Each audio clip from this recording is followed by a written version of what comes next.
Hello friends, welcome to target the exam. आज हम लोग 3 सितंबर का करंट अफेयर्स देखेंगे। हाल ही में किसे रेमन मैग्सेसे पुरस्कार 2021 से सम्मानित किया गया, तो किन्हें रेमन मैग्सेसे पुरस्कार 2021 से सम्मानित किया गया, तो इसमें शामिल है वॉचडॉग, रॉबर्टो बेलन, मोहम्मद अमजद, इसके अलावा स्टीवन मंसी और डॉक्टर फिरदौसी कादरी हैं।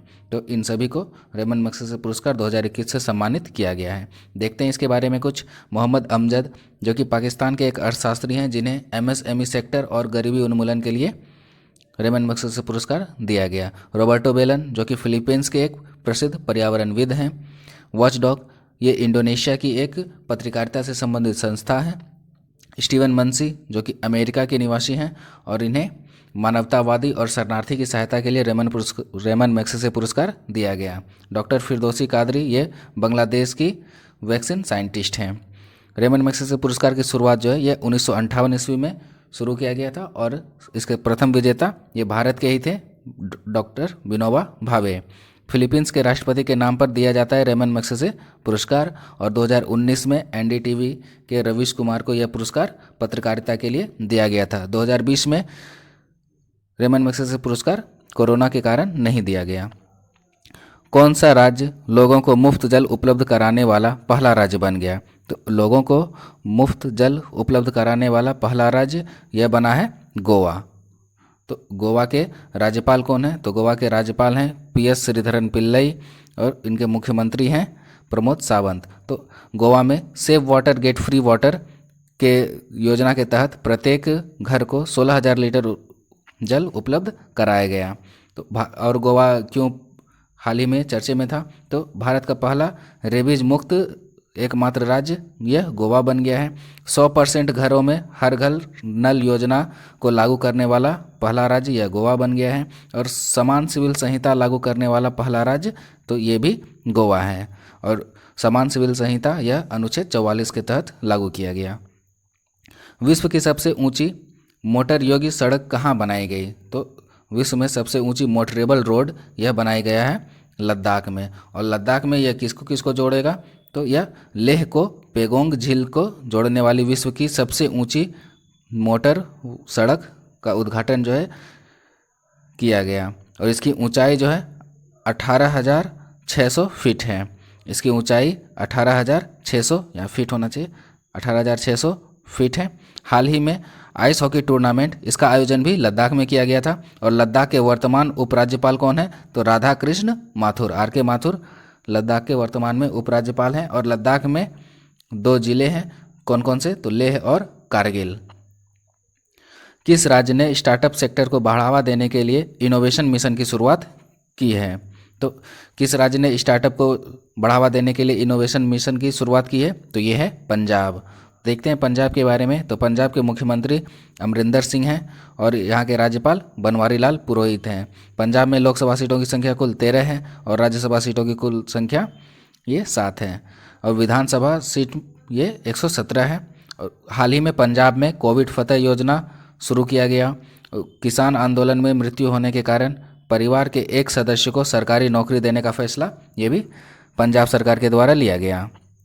दुनिया का पहला west smart purifier you breathe life को किसने विकसित किया, तो स्मार्ट प्यूरीफायर यू ब्रीथ ये शुरू किया गया आईआईटी रोपर के द्वारा। ये जो यू ब्रीथ है यह एयर बेस्ड प्यूरीफायर है जो कि इंडोर स्पेस में जो एयर रहता है उसके प्यूरिफिकेशन, इंडोर स्पेस के एयर को प्यूरिफाई करेगा। ब्रिक्स देशों के नव विकास बैंक के सदस्य कौन बने हैं, तो नव विकास बैंक न्यू डेवलपमेंट बैंक, तो इसके सदस्य बने हैं यूएई, उरुग्वे, बांग्लादेश। ये सभी जो है ब्रिक्स देशों के द्वारा जो नव विकास बैंक की स्थापना की गई थी उसके सदस्य बने थे। देखते हैं नव विकास बैंक की स्थापना जो है जून 2006 में ब्रिक्स सदस्यों द्वारा किया गया और न्यू डेवलपमेंट बैंक इसका मुख्यालय कहाँ है, तो इसका मुख्यालय संघाई चीन में है। और ब्रिक्स में कौन कौन से देश आते हैं, तो ये ब्राज़ील, रशिया, इंडिया, चाइना और साउथ अफ्रीका, इन सभी देश ब्रिक्स में आते हैं। हाल ही में सिद्धार्थ शुक्ला का निधन हो गया, वह किस सीजन के विजेता थे, तो सिद्धार्थ शुक्ला जो कि एक टीवी एक्टर थे, उनका हाल ही में हार्ट अटैक के कारण निधन हो गया। ये बिग बॉस 13 के विजेता थे। किस राज्य ने 2030 तक साक्षरता 100% हासिल करने की घोषणा की है? तो 100% साक्षरता यह 2030 तक कौन सा राज्य प्राप्त कर लेगा, इसकी घोषणा ये नागालैंड के द्वारा की गई है। तो नागालैंड, जिसकी राजधानी कोहिमा है और इनके मुख्यमंत्री नेफ्यू रियो हैं और यहाँ के राज्यपाल RN रवि हैं। इसमें कुल जिलों की संख्या 11 है और विधानसभा में सीटों की संख्या ये 60 है और राज्यसभा और लोकसभा दोनों में इसके एक एक सीट हैं। जापड़ अभ्यास किस देश में आयोजित हुआ? तो जापड़ अभ्यास यह किस देश में आयोजित होगा? तो यह 3 से 16 सितंबर तक रूस में आयोजित होने वाला है। यह रूस में आयोजित होगा और इसमें भारतीय सेना के 200 जवानों की कंटिंजेंट जाएंगी जो कि इसमें भाग लेंगे और इसमें चीन और पाकिस्तान के भी सेना शामिल होंगे।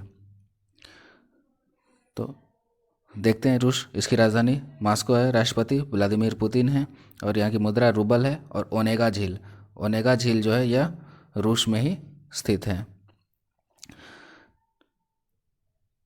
निर्मला सीतारमण 132 किलोवाट के मोहनपुर सब स्टेशन का उद्घाटन किया, यह किस राज्य में स्थित है? तो 132 किलोवाट के मोहनपुर सब स्टेशन इसका उद्घाटन किया गया, यह किस राज्य में है? तो यह त्रिपुरा में स्थित है। तो त्रिपुरा, इसकी राजधानी जो है अगरतला है और इसके मुख्यमंत्री बिप्लब कुमार देव हैं, राज्यपाल सत्यदेव नारायण आर्य हैं। लोकसभा में त्रिपुरा के लिए 2 सीट है और राज्यसभा में 1 सीट है और त्रिपुरा के विधानसभा में यह 60 सीट है। और हाल ही में ADB एशियन डेवलपमेंट बैंक के द्वारा शहरी क्षेत्र और पर्यटन के विकास के लिए त्रिपुरा को 21 करोड़ रुपए के समझौते किए गए हैं। आशा करता हूँ कि आप लोगों को यह वीडियो पसंद आया होगा। चैनल को सब्सक्राइब करें और वीडियो को शेयर करें। धन्यवाद।